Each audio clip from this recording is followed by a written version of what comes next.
Crashed diamond, billionaire's treasure. Welcome back, dream chasers. How does a woman who sacrificed her soul for her husband's dream react when he discards her like a forgotten accessory? For 10 years, Amelia Grant poured her life into Adrian Vance's ambition, only for him to tell her she no longer fit the canvas he wanted to paint. He abandoned her for a younger, flashier model who represented the glamorous life he now craved. Alone and shattered, Amelia thought her story was over. But what happens when the deepest betrayal becomes the catalyst for an incredible new chapter? This is the story of how hitting rock bottom can be the perfect foundation for building an empire, and how one man's trash truly becomes a billionaire's treasure. Before we dive into this ultimate revenge story, hit subscribe and like this video. If you've ever been underestimated, this is for you. Chapter 1. The Silent Betrayal in Miami. The first thing Amelia Grant noticed was the silence in their minimalist, painfully white condo in South Beach, Miami. It wasn't a peaceful quiet.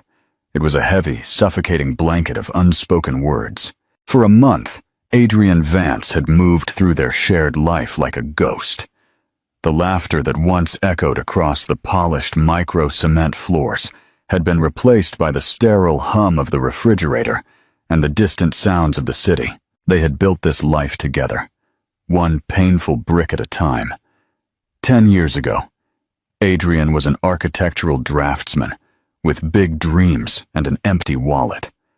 Amelia was a promising sculptor, her hands capable of breathing life into cold clay. But she lovingly put away her tools to work 2 jobs to fund Adrian's master's degree and encourage him as he founded his own luxury firm, Vanguard Designs. She was the silent partner, the unpaid assistant, the strategist who helped him land his first big contract. His success was their success, or so she believed. That night, the silence finally broke. Adrian stood by the floor-to-ceiling window, not looking at the city lights below, but at his own reflection. He wore a custom Italian suit she didn't recognize, ridiculously expensive. "Amelia, we need to talk," he said, his voice as cold and distant as the glass he faced. Her heart, which had been nervously fluttering, dropped into the pit of her stomach. "Okay," she whispered, her hands clinging to the marble countertop edge. He turned, and for the first time in weeks, looked directly at her. But the warmth she knew had vanished. His eyes, once full of shared dreams, were now clinical, assessing. "This isn't working anymore," he stated, not with sadness, but with the finality of a business decision. "I've changed. My life has changed." "Our life has changed, Adrian," she corrected softly, a desperate plea in her tone. "We worked so hard for this." A flicker of annoyance crossed his face. "No, I worked for this. Amelia, you're comfortable. You're familiar, but I'm not the man I was. I move in circles now where image is everything. I need someone who fits that image, someone who complements the vision." The words were like small, sharp daggers. "Complements the vision?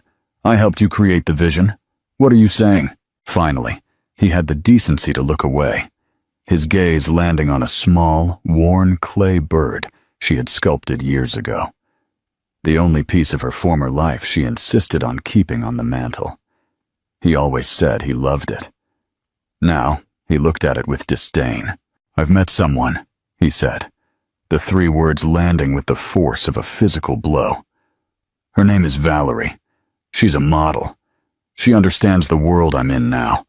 The galas, the networking, the pressure." Amelia felt the air leave her lungs. Valerie. She had seen photos of them in online social columns, captioned, "Architect Adrian Vance and friend."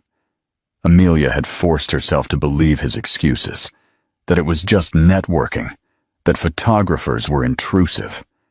Now, the deliberate cruelty of it all burned her. "A model?" she repeated, the word tasting like ash. "So that's it.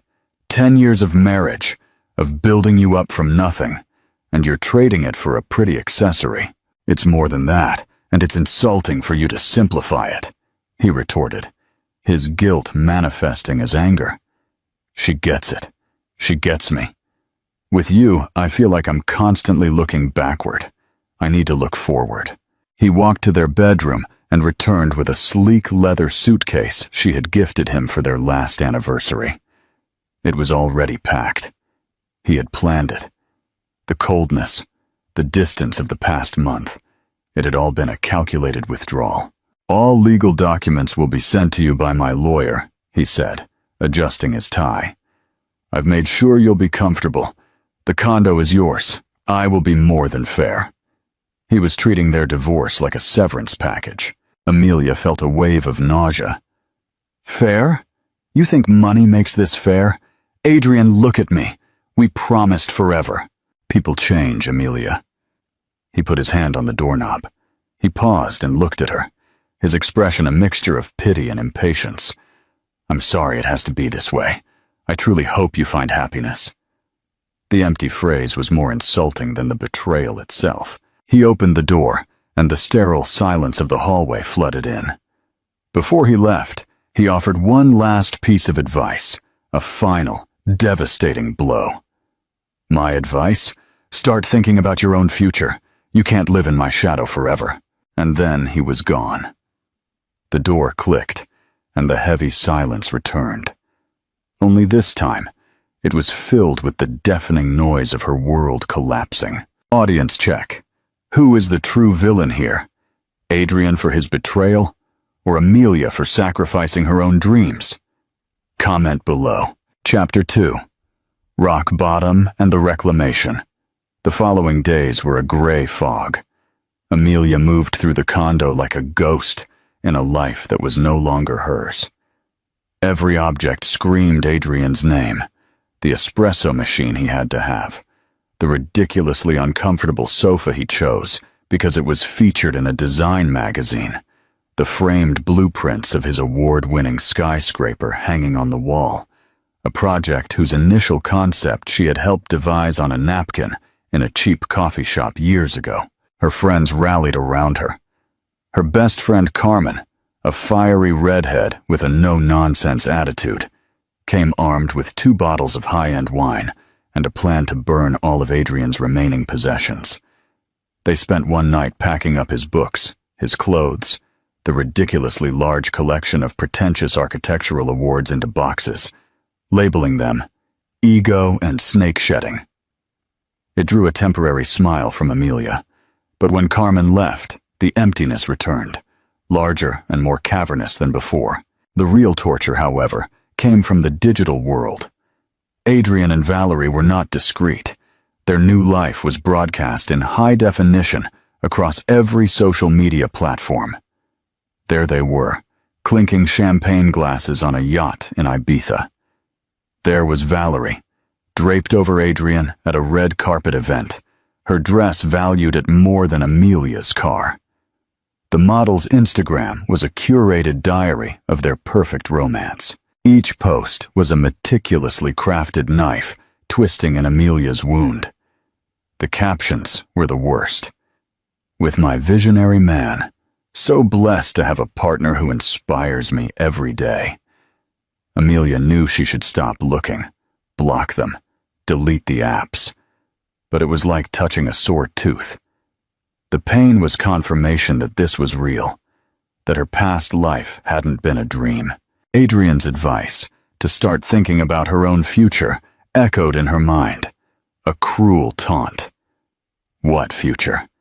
She had poured her entire being into his. She hadn't sculpted in years.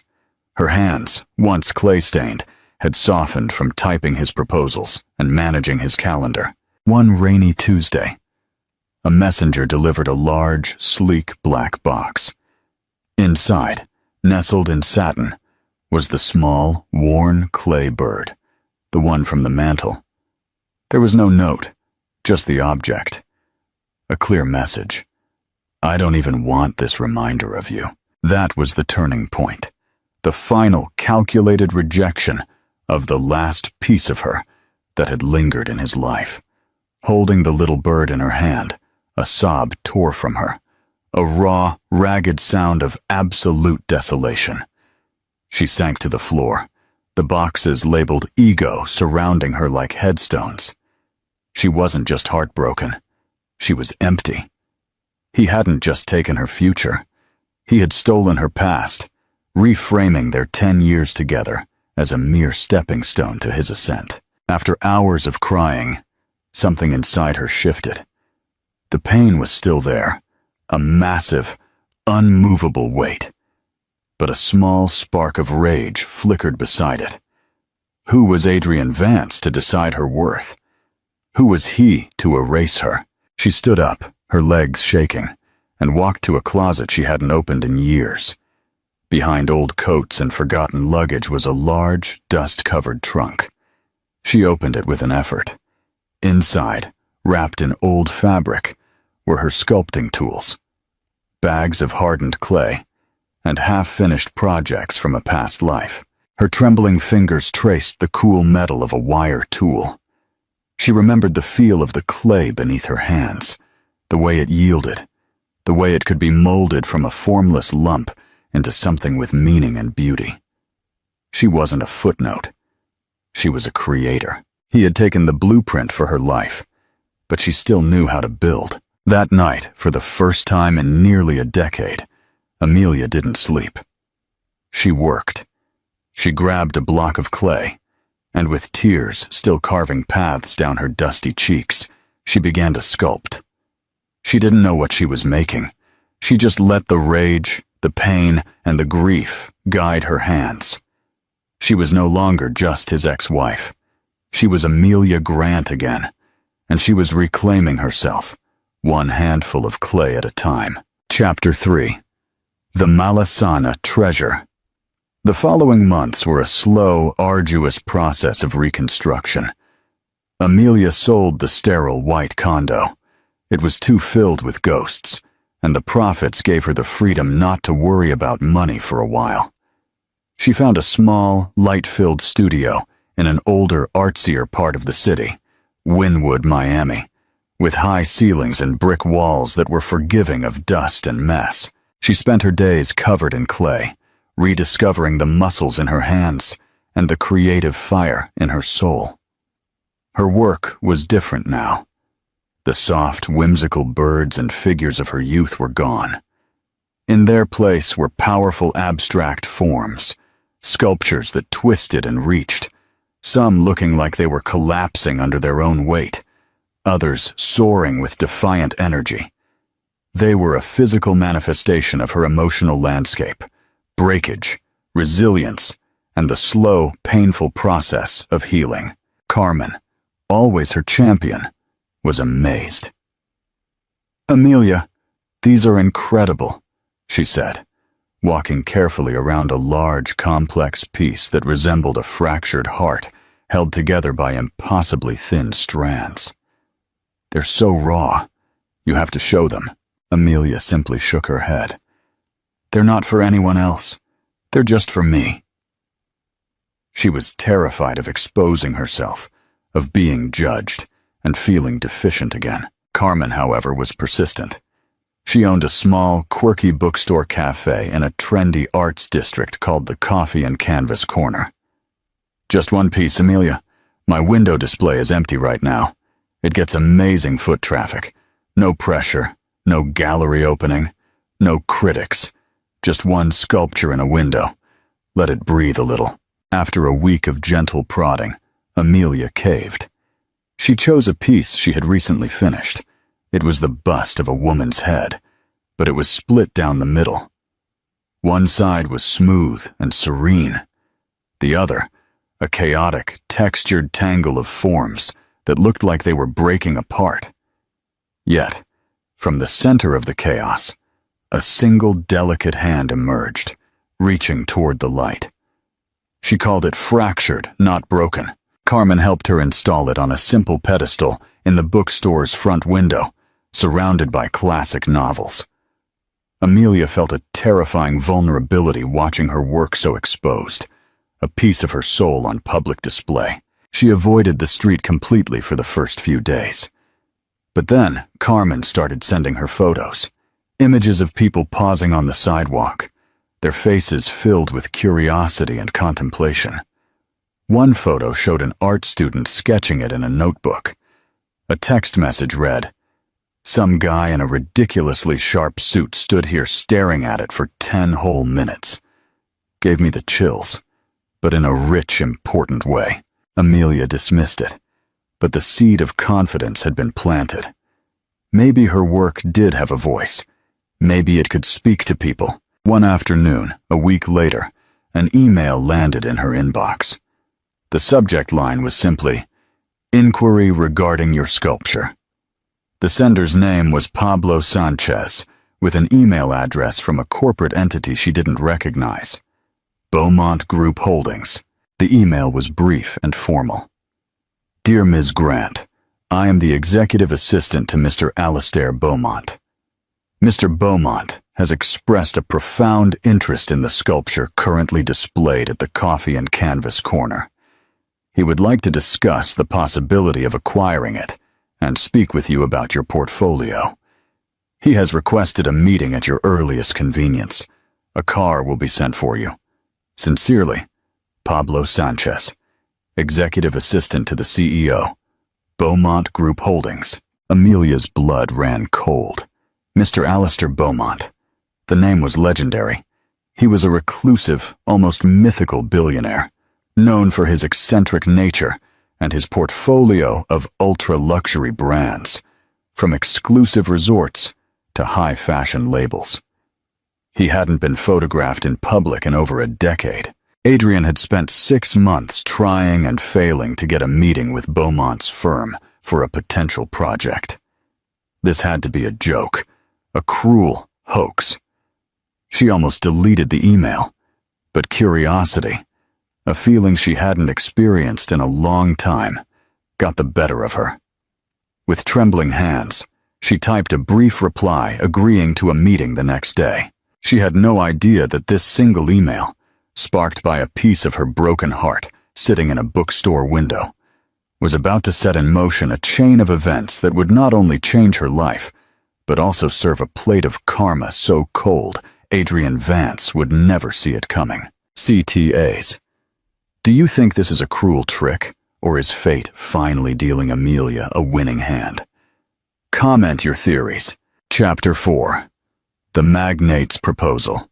The next day, a sleek black car, so quiet it seemed to glide rather than drive, pulled up to her modest studio. The driver, a stoic man in a sharp uniform, opened the door for her. Amelia, dressed in her best black trousers and a simple silk blouse, felt woefully underdressed as she sank into the plush leather interior. The car smelled of wealth, a subtle, clean aroma that was worlds away from the earthy scent of clay and turpentine that usually clung to her. They drove into the heart of the financial district, stopping at a skyscraper that pierced the clouds in the city's Four Towers business area.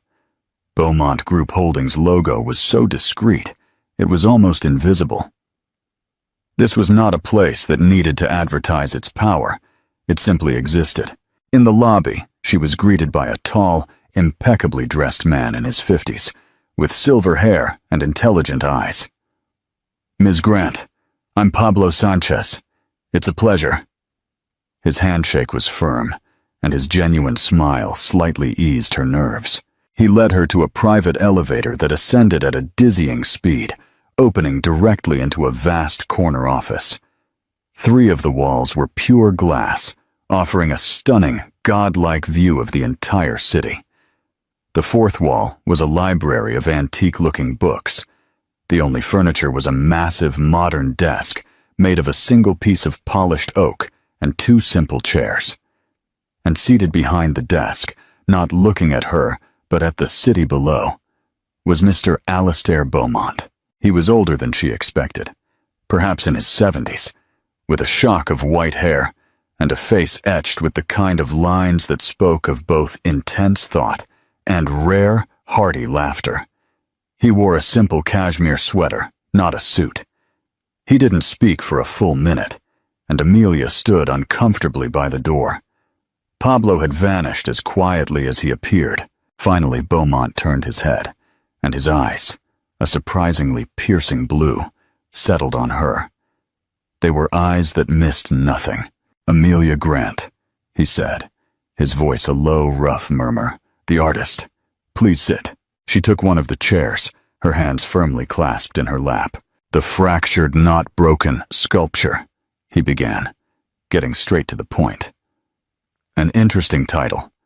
It speaks of resilience, of value not in perfection, but in the struggle to remain whole. "Tell me about it." Startled by his directness, Amelia found herself speaking.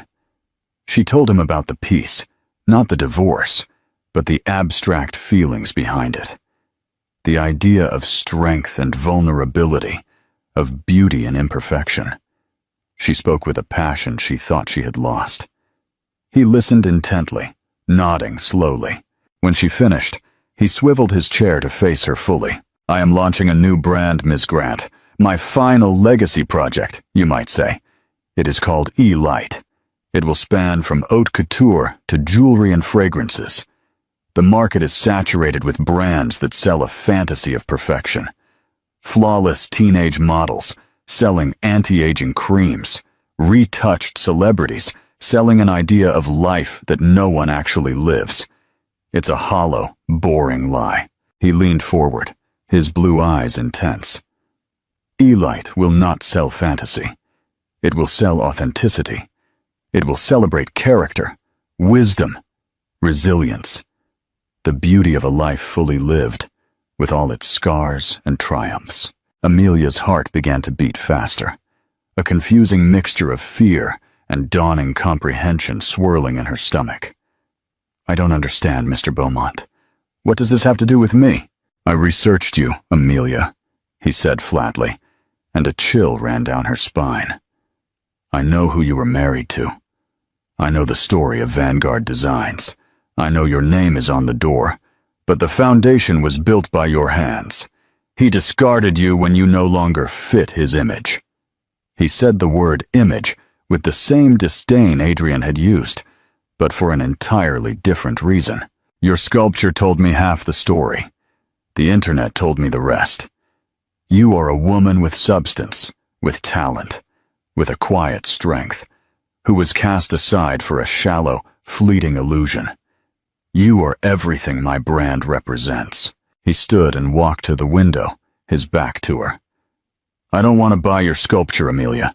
I want to buy your story. I want you to be the face of E-Lit." The air in the room seemed to vanish. Amelia stared at his silhouette. She finally choked out. "Mr. Beaumont, I'm not a model. I'm nearly 40. I have lines, and I wouldn't know where to start." "Good," he interrupted, turning to face her. "I'm not looking for a model. I'm looking for a woman. The world is tired of being sold an impossible standard. They are hungry for something real. Your lines are a testament to joy. Your story is a testament to survival. That is infinitely more beautiful and valuable than the empty perfection that Valerie, or whatever her name is, sells." He walked back to his desk and pushed a thick folder across the polished surface. "This is the preliminary contract. The compensation is substantial. But this is not just a modeling job. You would be a brand ambassador, a creative consultant. I want your input, your artistic eye. I want you to help me build this.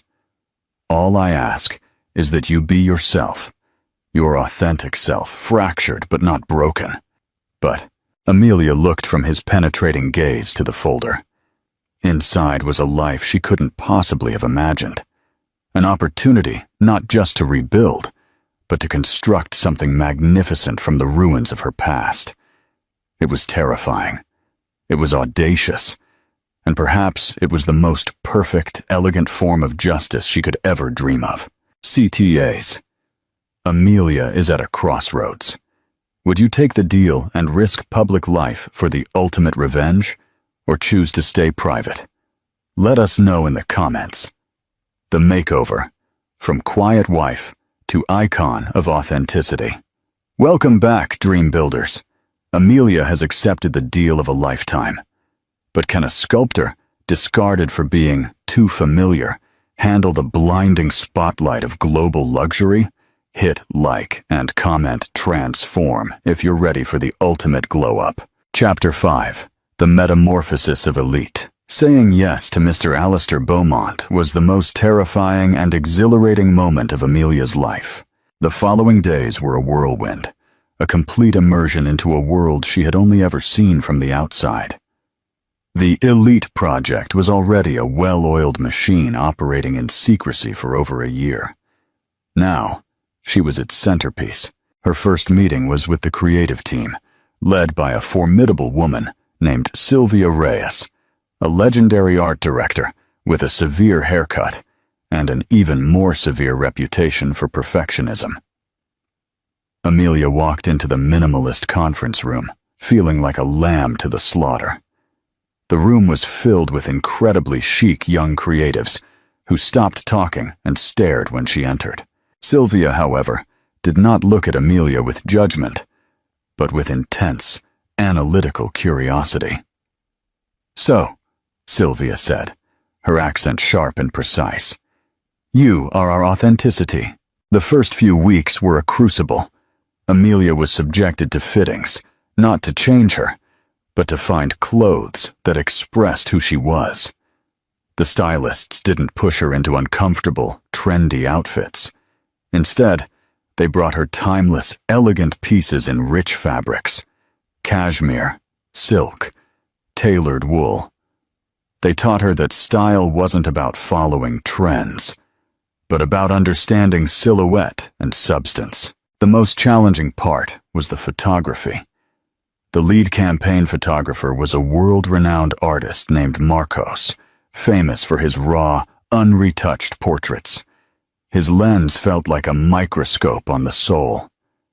During their first session, Amelia was stiff and self-conscious, hypersensitive to every perceived flaw. The faint scar on her chin from a childhood fall. The way her eyes crinkled when she smiled. "Stop posing," Marcos commanded, his voice gentle but firm. "I'm not here to photograph a mannequin. I'm here to photograph Amelia. Talk to me. Tell me about the first time you felt clay in your hands." As she spoke, she forgot the camera. She remembered the messy, joyous feeling of creation. A genuine smile touched her lips, and her posture relaxed. "Click. Tell me about a time you felt truly lost," he said. The memory of Adrian walking out the door flashed through her mind. Her expression shifted. A flash of pain and resilience passed through her eyes. Click. He didn't ask her to smile, pout, or look seductive. He asked her to feel. The resulting photographs were stunning. They weren't photos of a model. They were portraits of a woman. In one shot, her clay-dusted hands were the focus. In another, she was captured mid-laughter, a genuine, unguarded laugh that illuminated her entire face. In the most powerful one, she simply looked at the camera, her gaze steady and clear, her expression conveying a quiet strength that was more compelling than any conventional beauty. Throughout the process, Mr. Alistair Beaumont was a distant but constant presence. He reviewed campaign materials, providing brief, insightful notes. He met with Amelia once a week. They didn't discuss marketing strategies, but art, literature, and life. He was mentoring her, shaping not just her public image, but her belief in herself. Adrian Vance's mistake was that he only sees value in the finished, polished product, Mr. Beaumont said during one of their meetings. He does not understand that the real value, the true beauty, is in the process. The fire that forges, the pressure that creates the diamond. Elite does not sell a product. We celebrate the process. Amelia began to transform. Not on the surface, but from the inside out. The hesitant, broken woman who had entered his office was being replaced by a confident, serene person who understood her own worth. She was no longer just the sculptor or the ex-wife. She was becoming the embodiment of the elite spirit. She provided input on the scent of the first fragrance, suggesting notes of earth and amber that reminded her of her studio. She consulted on the design of a jewelry line, sketching pieces inspired by the beautiful imperfections of nature. She was not a hired face. She was a partner. The week before the global launch, Pablo showed her the final centerpiece of the campaign, a massive billboard destined for Times Square, via Monte Napoleone, and every major fashion capital. It was the photograph of her looking directly at the camera. Her unretouched face filled the frame. Her eyes told a story of pain, survival, and quiet triumph. Beneath it, there was no product, just a single word in elegant script: Elite. And below that, a simple tagline: Beauty is the story you tell. Looking at the image, Amelia did not see the woman Adrian had left behind. She saw herself, whole and powerful. The campaign was ready. The world had no idea what was coming, and Adrian Vance was about to learn the price of mistaking a diamond for trash. Chapter 6: The Cosmic Account Settlement. The launch of Elite was not a gradual rollout. It was a global shockwave. Overnight, the campaign was everywhere. Amelia's face dominated cityscapes. Full-page ads, featuring Marcos's stunning portraits, graced the covers of Vogue, Harper's Bazaar, and Vanity Fair. The television commercial, a beautifully shot, one-minute film that told the story of a woman reclaiming her passion and her life, played during prime-time slots. There was no loud music or flashy graphics, just Amelia's compelling presence and a quiet, confident voiceover. The campaign was an immediate, explosive success. It was the talk of the fashion and marketing world. Pundits praised its audacity, its revolutionary approach to luxury. But for the general public, it was more than that. It was a story. News outlets, fashion blogs, and social media influencers rushed to uncover the identity of the mysterious, captivating woman who was the face of Elite. Within hours, the story broke. The face of Elite was not a supermodel, but a sculptor and the ex-wife of renowned architect Adrian Vance. The narrative was irresistible. The media framed it as the ultimate story of karmic justice. Articles detailed her past, her role in building Adrian's firm, the humiliating public breakup, and her subsequent rediscovery by the enigmatic Mr. Patamondert, Alistair Beaumont. She was instantly cast as a hero, a symbol of resilience for anyone who had ever been underestimated or discarded. Amelia Grant and Elite became the top trending topics worldwide. For Adrian and Valerie, the day started like any other. They woke up in their luxurious penthouse, their world still revolving around their own perceived importance. Adrian was preparing for a crucial presentation, hoping to land a career-defining contract with an international investor group. Valerie was scrolling through her phone, annoyed that a new campaign was cluttering her social media feed. "Ugh! Have you seen this Elite campaign? It's everywhere," Valerie complained, without looking up from her screen. "Some old lady is the face. How bizarre." Adrian, adjusting his tie in the mirror, grunted non-committally.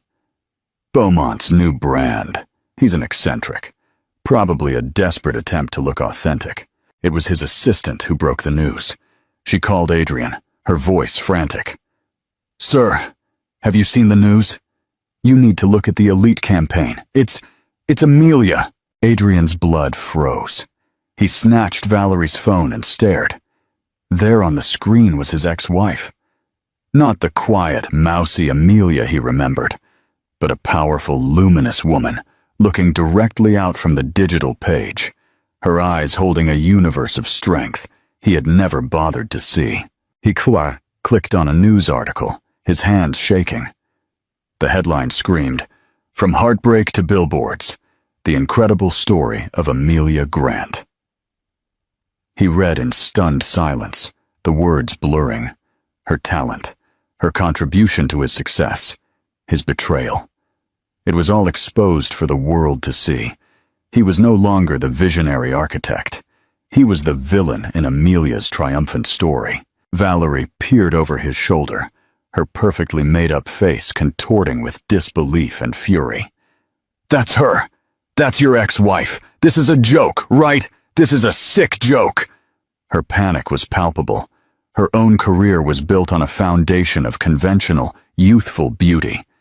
Amelia's campaign was a direct refutation of everything she stood for. Suddenly, Valerie was the one who looked dated, shallow, and irrelevant. The image of the power couple they had so carefully constructed had shattered overnight. Adrian's phone began to vibrate incessantly. Calls from his partners, his clients, his mother. The investors he was supposed to meet with sent a terse email postponing the meeting indefinitely. The narrative had flipped. He was no longer the man who achieved greatness. He was the fool who had thrown away a diamond, utterly oblivious to its value, until it was displayed for the entire world to see. He sank onto the edge of his designer bed, the phone falling from his hand. He looked around the penthouse at all the trappings of the perfect life he had so ruthlessly pursued. For the first time, it all felt cheap, hollow, and utterly meaningless. A dozen blocks away, his ex-wife's face presided over the city on a massive billboard, a silent, powerful testament to his monumental error in judgment. The shadow he had told her to step out of had just eclipsed his entire world. CTAs. Adrian is reeling. Has Amelia gone too far, or is this the perfect, quiet form of justice? Let us know in the comments. The Villain's End. Class, Karma. Final Debt. Welcome back, justice seekers. The world has seen Amelia's triumph, and Adrian's life is in ruins. But what is the final, most humiliating debt he must pay? Hit like and share if you believe that a calm spirit is the greatest victory. Chapter 7. The Villain's End. The fall from grace following the launch of Elite was swift and brutal. For Amelia, it was an overwhelming avalanche of positive attention. She was lauded as an icon of grace and strength. Talk shows wanted to interview her, magazines wanted to feature her, and women worldwide flooded her new official social media accounts with messages of support, sharing their own stories of heartbreak and resilience. She handled everything with quiet dignity, always steering the conversation back to the brand's message of authenticity, not her personal drama. For Adrian and Valerie, however, the world was crumbling. The story had a perfect villain, and it wore Adrian's face. His professional reputation suffered an immediate, catastrophic blow. The story of how Amelia had been the uncredited partner in his firm's early days spread like wildfire in the architectural community. Whispers that were once dismissed as rumors were now treated as fact. Was he truly the genius he claimed to be, or just a charismatic frontman who had discarded his creative anchor? The international investor group he had been courting withdrew completely, citing concerns over the integrity of his personal brand. Two of his junior partners, sensing the shift in the tide, resigned to start their own firm. Vanguard Designs was toxic. Adrian, in a state of panic and wounded pride, attempted to reach out to Amelia. He called her old number, which was disconnected. He emailed a long, rambling letter to the general inquiry address on the Elite website. It was a pathetic mix of a half-hearted apology and an accusation that she was doing this to ruin him. Amelia, I don't know what this is, but it has to stop. My life's work is being torn apart. If this is revenge, you've achieved your goal. We can talk about this, find a solution. I know I made a mistake. I was under so much pressure. Please call me. Amelia read the email once and deleted it without a second thought. It was no longer about him. His panic was a problem he had created for himself. Valerie's world was collapsing even more spectacularly. Her image was her currency, and it had been devalued overnight. She was the face of fleeting, superficial beauty, while Amelia was the face of timeless substance. A cosmetics brand, with whom she held a lucrative contract, put their partnership under review, citing a shift in their marketing strategy toward more relatable figures. In a cruel twist of fate, she was being discarded for failing to fit the new image sweeping the world. Her jealousy and insecurity festered, finally boiling over at a high-profile industry event a few weeks after the launch. It was a benefit gala attended by both her and Amelia, who was attending as the new face of Elite. Amelia arrived looking elegantly understated in a simple navy silk gown, escorted by the ever-impeccable Pablo Sanchez. She was immediately surrounded by admirers and photographers. Valerie, who had spent hours on her hair and makeup, found herself ignored. She watched from the sidelines, her resentment growing with every flashbulb pointed Amelia's way. Fueled by champagne and desperation, she decided to confront her. She cornered Amelia near the terrace. "You must be so proud of yourself," Valerie sneered, her voice dripping venom. "Destroying his life just because you couldn't handle being dumped." Amelia looked at her, not with anger, but with a quiet, almost compassionate expression. "This has nothing to do with Adrian, Valerie. This is my life." "Oh, please," Valerie scoffed, her voice rising. "You think anyone believes you were some nobody, and now you're pretending to be this icon of strength? It's pathetic. You're just a bitter old hag who got lucky." A small crowd, including several reporters, had begun to notice the confrontation. Pablo took a protective step forward, but Amelia subtly raised a hand to stop him. She would handle this. "You're right about one thing," Amelia said, her voice even and clear. "I was a nobody. I made myself so small for so long that I almost disappeared. But do you see the difference between us, Valerie? My value isn't based on what a man thinks of me or how I look on camera. My value comes from what I can create, from what I have overcome. You built your career on an image. I am building my life on a foundation." Valerie was momentarily speechless, her attack completely deflated against Amelia's unwavering calm. Amelia continued, her voice softening slightly. "For what it's worth, I hope you find your own foundation someday. It's much more reliable than the spotlight." With that, Amelia turned and walked away, leaving Valerie standing exposed and humiliated under the watchful eyes of the crowd. The next day, the headlines were not about a catfight. They were about Amelia's class and Valerie's public meltdown. Valerie had not just lost the confrontation, she had proven Amelia's entire point for her. She was the illusion, and Amelia was the reality. Chapter 8. The Cosmic Debt Paid. The official launch gala for Elite was the most anticipated event of the year. It was held in a specially constructed glass and light pavilion at the Miami Botanical Gardens. The guest list was a carefully curated collection of the world's most influential figures in art, business, and culture. The theme of the night was Substance and Soul, and at its center was Amelia, the living embodiment of the brand. She arrived with Mr. Alistair Beaumont, who was making his first public appearance in over a decade. He was a lion in winter, his presence radiating a quiet, absolute power that made everyone else in the room seem to shrink. Amelia was stunning in a bespoke, elite emerald green silk gown. She moved through the crowd, not as an ex-wife or a model, but as a queen in her own court, greeting artists and CEOs with a confidence that was now second nature. Unbeknownst to her, Adrian had managed to secure an invitation. He had used every remaining favor he had, desperate for a final, face-to-face confrontation. He looked gaunt, a shadow of the shrewd, confident man who had abandoned her months ago. His firm was on the brink of collapse, and his relationship with Valerie had imploded in a storm of bitter, resentful accusations. He watched Amelia from across the room, a whirlpool of regret, anger, and disbelief churning inside him.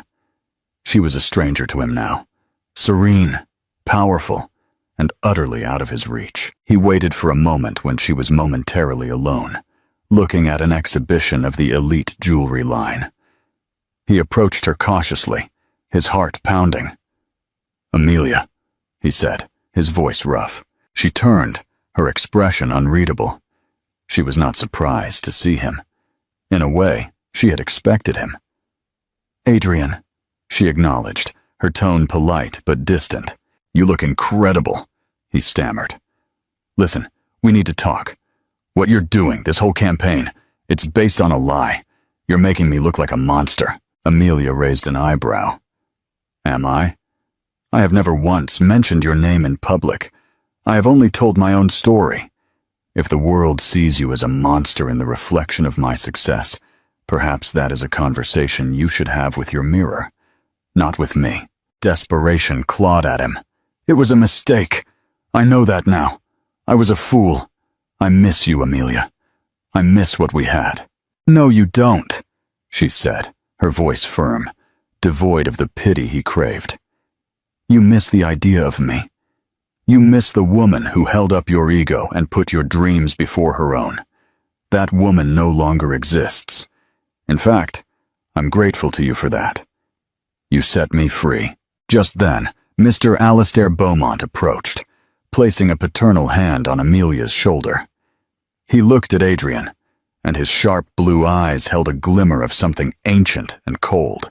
"Mr. Vance," he said, his voice a low murmur. "I am surprised you have the audacity to show your face here." Adrian bristled. "This is between my ex-wife and me. I suggest you stay out of it." "I am afraid you are mistaken," Beaumont countered softly. "This is where it ends. But it began a long, long time ago. 15 years ago, to be exact." Adrian looked confused, but a flicker of long-buried memory seemed to stir in his eyes. Beaumont continued, his voice ringing through the sudden silence that had fallen around them, as nearby guests paused to listen. "You were a junior architect at a large firm. You were assigned to a small residential project, a guest house for a private estate. The lead designer on that project was a young visionary. He developed an innovative concept for cantilevered structures that would become your signature. You were his assistant. That young designer had to take a sudden leave for a family emergency," Beaumont said, his voice like ice.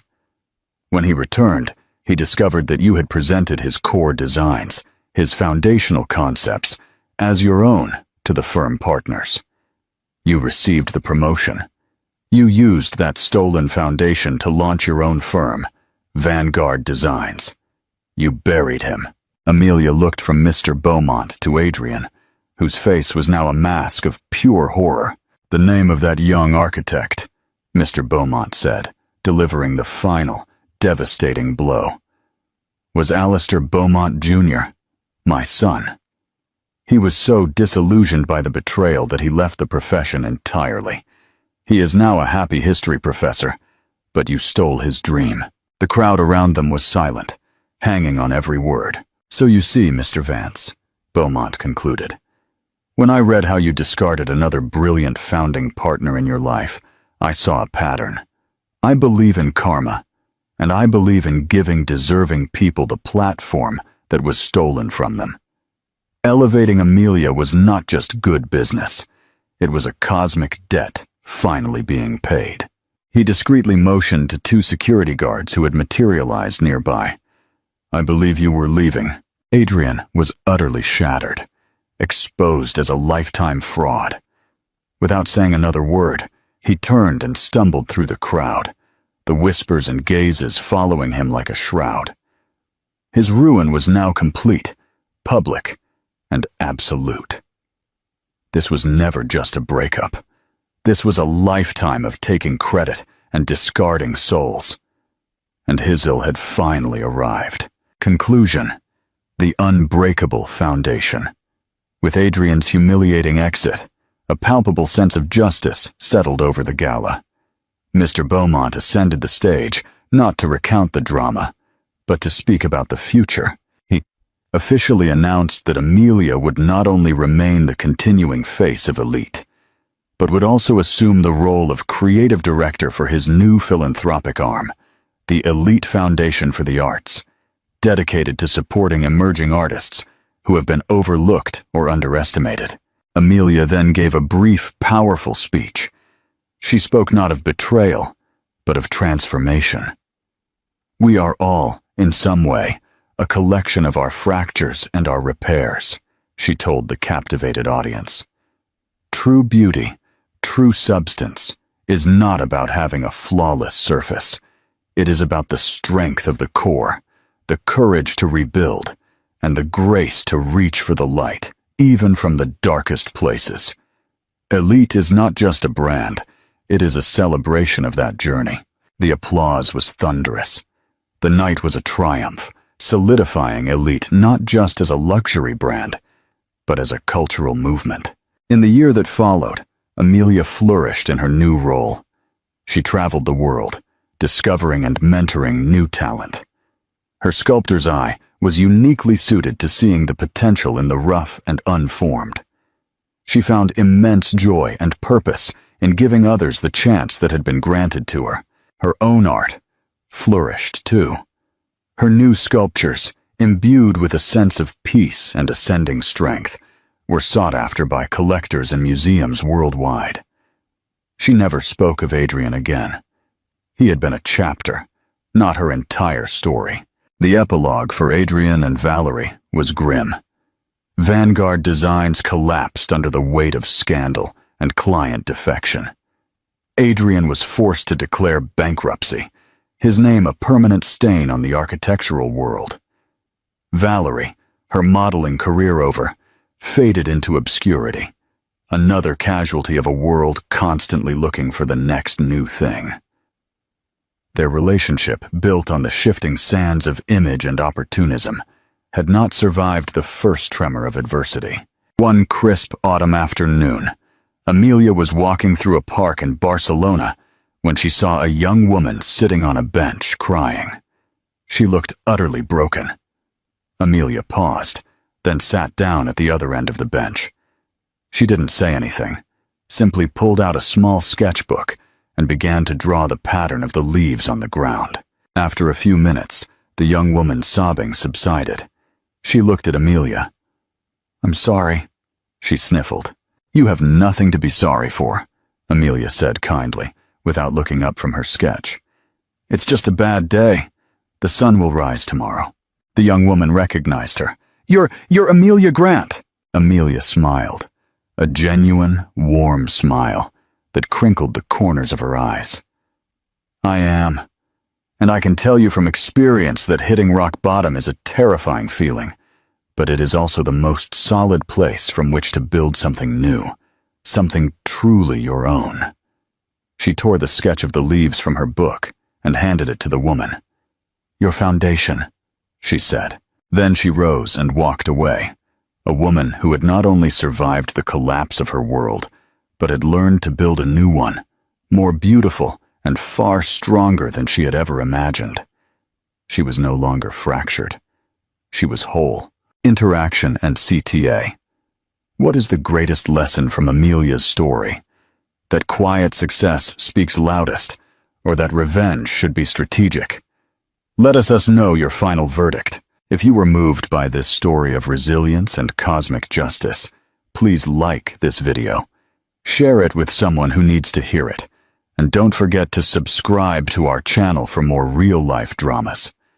Thank you for listening. Thanks for watching.